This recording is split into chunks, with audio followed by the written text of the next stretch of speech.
शुक्राकारं महत्तेजः तन्मध्ये परमेश्वरी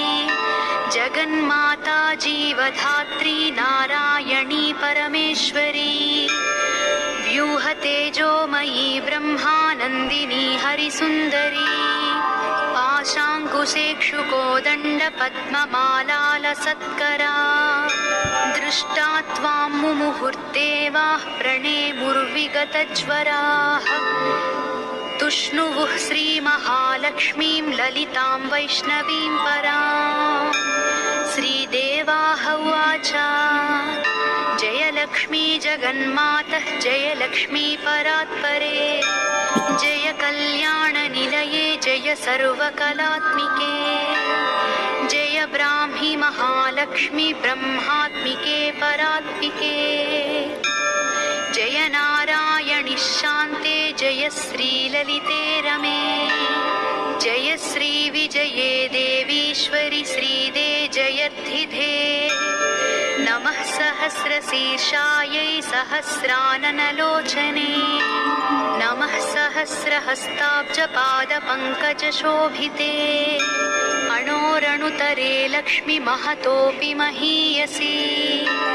अतलं ते स्मृतौ पादौ वितलं जानुनी तव रसातलं कुटिस्ते च कुक्षिस्ते पृथिवीमता हृदयं भुवः स्वस्तेस्तु मुखं सत्यं शिरोमतम्